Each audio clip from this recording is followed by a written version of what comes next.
ப்ராஃபிட்டே வந்து கம்மியா தான் இருக்கு. உன்னோட கேப்பிட்டல் அமௌண்ட்டுக்கு ப்ராஃபிட் வந்து கம்மியா தான் இருக்கு. உன்னோட காயின்ஸே எல்லாமே வந்து மைனஸ்ல தான் இருக்கு அப்படின்னு சொல்லி நீங்க வந்து நினைக்கலாம். கண்டிப்பா அது வந்து உண்மதான். ஏன்னா, இப்ப நான் வந்து எப்படி ராயல் கியூப் ஆர்ட்ட வந்து ஆரம்பத்தில பார்த்தேன். இப்ப வந்து நான் எப்படி அதில வந்து கத்துக்கிட்டு என்னோட எக்ஸ்பீரியன்ஸ யூஸ் பண்ணி ஆல்ரெடி நமக்கு ட்ரேடிங் எக்ஸ்பீரியன்ஸ் வந்து ஒரு 3 3 வருஷம் இருக்கு. ப்ளஸ் அந்த எக்ஸ்பீரியன்ஸு ப்ளஸ் வந்து இப்போ இந்த ராயல் கியூப் பாட் எக்ஸ்பீரியன்ஸ் வந்து ஒரு 6 மந்த் கிட்ட ஆகுது. ஒரு சில ஸ்ட்ராட்டஜிலாம் கிரியேட் பண்ணி அதை வந்து நம்ம வந்து எப்படி ப்ராஃபிட்டபிளா நம்ம எடுத்து கொண்டு போலாம் அப்படின்னு நம்ம வந்து பார்க்கும்போது, ஒரு கிளியர் கட்டான ஒரு ஐடியா வந்து இப்போ இருக்கு. ராயல் கியூப் பாட்ட பொறுத்தவரையும், கிரிப்டோ ட்ரேடிங் பொறுத்தவரையும் இப்போ ஒரு கிளியரான ஒரு ஐடியா வந்து இருக்கு. ஸோ இதை வந்து யூஸ் பண்ணி கண்டிப்பா நம்மளால வந்து ப்ராஃபிட் பண்ண முடியும். எப்படி நான் சொல்றேன் அப்படின்னு பார்த்தீங்கன்னா, அது எடுக்கும்போது என்னாச்சுன்னா, ஃபர்ஸ்ட்டு வந்து ஸ்டார்ட்டிங்கில ஒரு 1 ஆர் 3 வீக்ஸ் வந்து நல்ல ப்ராஃபிட் வந்துச்சு. அதுக்கப்புறம் என்னாச்சு அப்படின்னா, ஹைல இருக்கும்போது எல்லா காயின்ஸும் வந்து ட்ரேட் எடுத்தாச்சு. ஸோ அப்படிங்கும்போது என்னாச்சுன்னா, மார்க்கெட் டவுன் ஆகும்போது எல்லா காயினும் கிட்டத்தட்ட 50% 60% வந்து டவுன் ஆயிடுச்சு. இது ஒரு நெகட்டிவ். ஓகேவா? இது வந்து ஒண்ணு. அதுக்கடுத்து என்ன அப்படின்னா, காயின் வந்து டீலிஸ்ட் ஆச்சு. அதுக்கப்புறம் அப்படின்ட்டு டவுன் ஆகும்போது நான் வந்து ஒரு 20 கால், 25 கால் அந்த மாரி நான் வந்து யூஸ் பண்ணும்போது என்னாச்சுன்னா, ஒரே காயின்ல கிட்டத்தட்ட ஒரு $500 $600 வந்து ஒரே காயின்ல வந்து ட்ரேட் எடுக்கிற மாரி ஆயிடுச்சு. இப்போ ஒரே காயின்ல வந்து $600 வந்து ட்ரேட் எடுக்கிற மாரி ஆயிடுச்சு.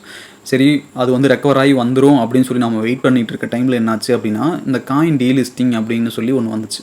அதில வந்து காயின் டீலிஸ்ட் ஆனதுனால, அதில வந்து நமக்கு வந்து ஒரு 65,000 வந்து ஒரு இதில வந்து ரீஆர்பி காயின்ல வந்து நமக்கு டோட்டலாவே டவுன் ஆயிடுச்சு. அந்த காயின் வந்து இன்னமும் நான் ஹோல்ட் பண்ணிட்டு தான் இருக்கேன். அது எப்போ மறுபடியும் ரெக்கவர் ஆகி வரணும்னு தெரியல. ஆனா, அது கண்டிப்பா வந்து அது வந்து லாஸ்ட்ல தான் வந்து சேரும். ஆனா, அந்த காயினோட குவான்டிட்டி மட்டும் இருக்கு. அது எப்போ வரும்னுலாம் சொல்ல முடியாது. எத்தனை வருஷம் ஆகும்னு சொல்ல முடியாது. ஸோ அப்படிங்கும்போது அது வந்து நம்ம வந்து லாஸ் கணக்கில் தான் எடுத்துக்க முடியும். ஸோ நம்மளால இப்போ என்னாச்சு, மார்ஜின் கால்ஸ் வந்து இன்க்ரீஸ் பண்ணால் நமக்கு வந்து ட்ரேட் வேல்யூ வந்து இன்க்ரீஸ் ஆகுது. ட்ரேட் வேல்யூ வந்து ஒரே காயினில் இன்க்ரீஸ் ஆச்சுன்னா இந்த மாதிரி டீலிஸ்டிங்னு ஒரு பிரச்சனை வருது. ஸோ இப்போ இதை எல்லாத்தையுமே ஷார்ட் அவுட் பண்ணணும். இந்த பிரச்சனை எல்லாத்தையுமே வந்து ஷார்ட் அவுட் பண்ணணும். அப்படிங்கும்போது ஒரு காயினில் வந்து ட்ரேடு வேல்யூ வந்து அதிகமாக எடுக்கக்கூடாது. நம்ம $600 ஒரு காயினில் வந்து ட்ரேட் வேல்யூ எடுத்தோம் அப்படின்னா, நமக்கு வந்து இந்த மாதிரி டீலிஸ்ட் ஆகும்போது மொத்தமாக வந்து போயிடும். மொத்தமாக வந்து டவுன் ஆகிறதுக்கான சான்ஸ் இருக்குது. ஸோ அதனால் நம்ம ட்ரேட் வேல்யூ வந்து கம்மி பண்ணுவோம். ஸோ $600 அப்படிங்கிறத ஒரு $200 வச்சுப்போம். அப்படிங்கும்போது நம்ம ரிப்பீட் மோட், அதாவது நிறைய மார்ஜின் கால்ஸ் வந்து எடுக்கிறத வந்து கம்மி பண்ணணும். டிஃபால்ட்டாக ஒரு 5 கால் 6 கால் மட்டும் வச்சுக்கணும். அதுக்கு மேலே வந்து மார்ஜின் கால்ஸே வந்து எடுக்கக்கூடாது. ஸோ ஓகேங்களா, இந்த ஒரு கான்செப்ட்டுக்கு நம்ம வந்து வந்துட்டோம். ஸோ அதுக்கடுத்து என்னாச்சு அப்படின்னா, காயின் செலெக்ஷன் தான் இப்போ வந்து இம்பார்ட்டன்ட். நம்ம என்ன பண்ணுறோம் அப்படின்னா, ஒரு 10,000 20,000க்கு ட்ரேட் எடுக்கும்போது நம்ம எந்த காயினை வேணால் சூஸ் பண்ணலாம். ஸோ அது வரல அப்படின்னா கூட, அது எப்போவாது வரும்போது வரட்டும் அப்படின்னு சொல்லி விட்டுட்டு நம்ம வந்து தாராளமாக உட்காந்துருக்கலாம் ரொம்ப நாளைக்கு. ஆனால் நான் ட்ரேட் எடுக்கிறது எல்லாமே 50,000 ₹1,00,000. அதாவது டாலரில் பார்த்தீங்க அப்படின்னா ஒரு $500 $1,000 வரும் ஒரு ட்ரேடுக்கு. அப்படிங்கும்போது ஒரு $1,000 ஒரு காயினில் போட்டுட்டு அது வரப்போ வரட்டும் அப்படின்னு சொல்லி என்னால் விட்டுட்டு வந்து உட்காந்துருக்க முடியாது ரொம்ப நாளைக்கு. அதுவும் இல்லாமல் அது கண்டிப்பாக வரணும் நம்மளால் வந்து அந்த காயினை வந்து 100% வந்து சொல்ல முடியாது. ஸோ அப்படிங்கும்போது நமக்கு வந்து இப்போ நான் சொன்ன நெகட்டிவ்ஸ் எல்லாமே எதில் வந்து ஷார்ட் அவுட் பண்ணலாம் அப்படின்னா, பிடிசியில் வந்து ஷார்ட் அவுட் பண்ணலாம். பிடிசி மட்டும் கிடையாது, எத்தீரியம்லேயே கூட பண்ணலாம். எத்தீரியம் வந்து நான் செக் பண்ணல. நான் வேணா செக் பண்ணிவிட்டு வந்து சொல்கிறேன். ஒன்று வந்து பிடிசி, இன்னொன்று வந்து எத்தீரியம். இந்த 2 இதில் வந்து பண்ணலாம்.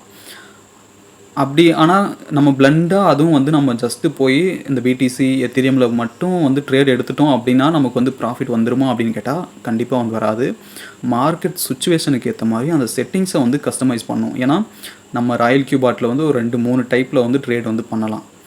மார்க்கெட் ப்ரைஸ் வந்து எங்கே இருக்குது, அந்த டைமில் வந்து எந்த மாதிரி வந்து ட்ரேட் எடுக்கணும். மார்க்கெட் ப்ரைஸ் வந்து மறுபடியும் வேறு மாதிரி மார்க்கெட் சுச்சுவேஷன் வந்து மாறும்போது அந்த டைமில் வந்து எந்த ட்ரேட் வந்து எடுக்கணும் அப்படிங்கிறதெல்லாம் வந்து ஒரு கிளியர் கட்டான ஐடியா வந்து இப்போ வந்து இருக்குது.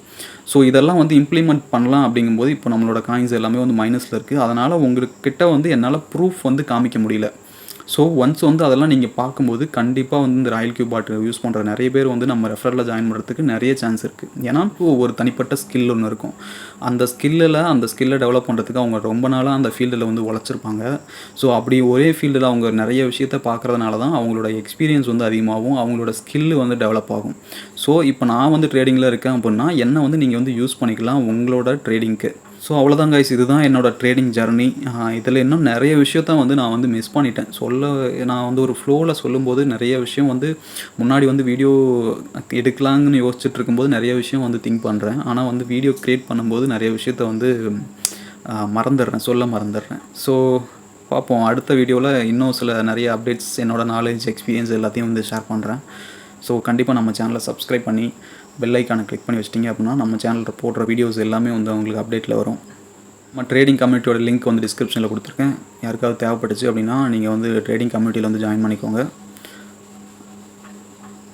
ப்ளஸ் இன்னொரு விஷயம் என்ன அப்படின்னா, நம்மளோட சேனல் வந்து 1000 சப்ஸ்கிரைபர் ரீச் ஆகும்போது advance price action trading course வந்து நான் எல்லாத்துக்கும் கொடுக்குறதா சொல்லியிருந்தேன். ஸோ யாருக்கெல்லாம் வந்து கோர்ஸ் வேணுமோ, யாருக்கெல்லாம் வந்து ட்ரேடிங் கற்றுக்கணும்னு இன்ட்ரெஸ்ட்டாக இருக்கீங்களோ அவங்க எல்லோரும் வந்து சேனலை சப்ஸ்கிரைப் பண்ணி ஸ்க்ரீன்ஷாட் எடுத்து நம்மளோட ட்ரேடிங் கம்யூனிட்டி லிங்க்கில் இண்டிவிஜுவலாக வந்து எனக்கு வாட்ஸ்அப்பில் சென்ட் பண்ணுங்கள். நான் வந்து கண்டிப்பாக உங்களுக்கு வந்து கோர்ஸ் லிங்க் வந்து 1000 சப்ஸ்கிரைபர் ரீச் ஆகும்போது சென்ட் பண்ணுறேன். ஸோ அவ்வளோதான் கைஸ் இன்றைக்கான வீடியோ. தேங்க்யூ.